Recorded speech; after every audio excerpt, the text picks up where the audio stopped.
Uma das maiores competências que nós podemos encontrar num profissional hoje em dia é a capacidade de colaboração.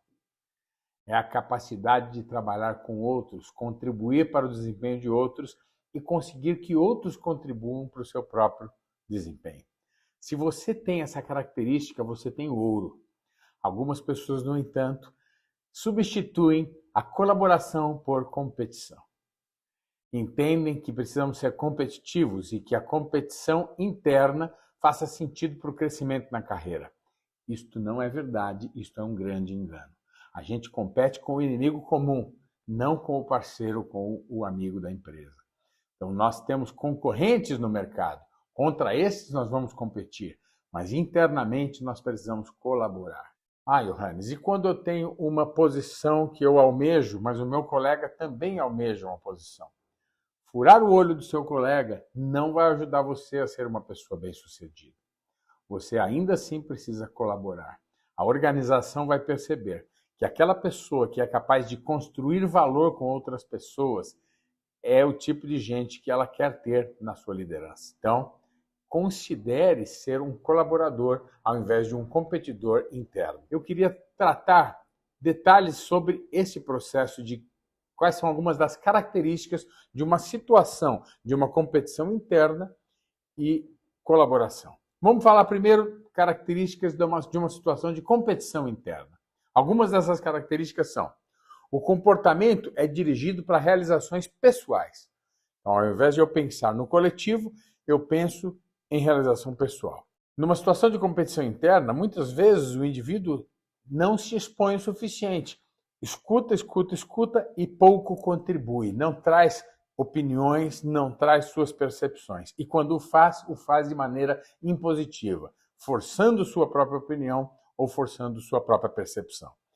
Também outra característica de competição interna é o fato de que alguns indivíduos sabem quais são suas necessidades, mas eles procuram camuflá-las ou mascará-las. Não abrem o jogo, não trabalham de uma maneira que deixe claro o que ele precisa e o que ele deseja. Camuflam isso. Tramas e trapaças aparecem neste ambiente de competição.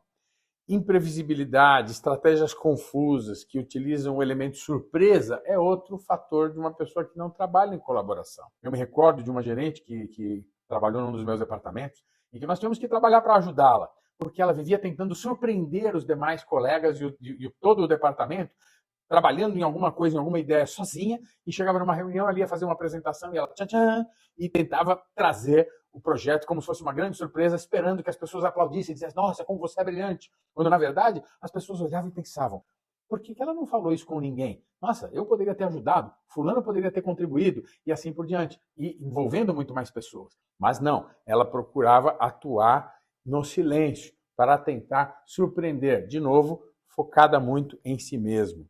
Então, estas são algumas das características no ambiente de competição interna. Agora, no ambiente de cooperação interna, de colaboração interna, temos outras características. Então, como eu já disse antes, o comportamento é dirigido para a realização do grupo e não de um único indivíduo, né? O relacionar-se com os outros, expressar suas opiniões com clareza, claro que ouvindo bastante, mas também se expondo, é uma característica, tendo então equilíbrio entre o ouvir e o falar, de receber contribuição e contribuir. Outra característica no ambiente de colaboração é que os indivíduos têm uma compreensão muito clara das necessidades que eles têm e que os outros têm e realmente procuram apresentar com clareza essas necessidades e aceitam ajuda, assim como oferecem a própria ajuda mediante as necessidades dos outros. Outra característica importante no ambiente de colaboração interna é que não tem trapaça, não tem nenhuma trama por trás, oculta, não tem uma agenda oculta, uma intenção escondida. Não, as coisas são abertas e a colaboração efetivamente é percebida. É claro que pode acontecer em algum momento de haver insegurança numa pessoa ou em outra em relação a outros, e isso pode gerar um pouco de competição.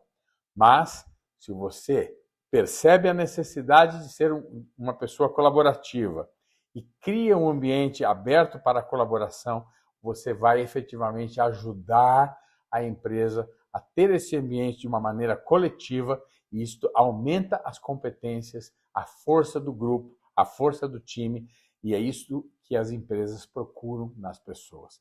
Alguém que efetivamente contribua para o bem do todo e não pense apenas em si mesmo. Eu sou Johannes Castellano. Desejo muito sucesso para você.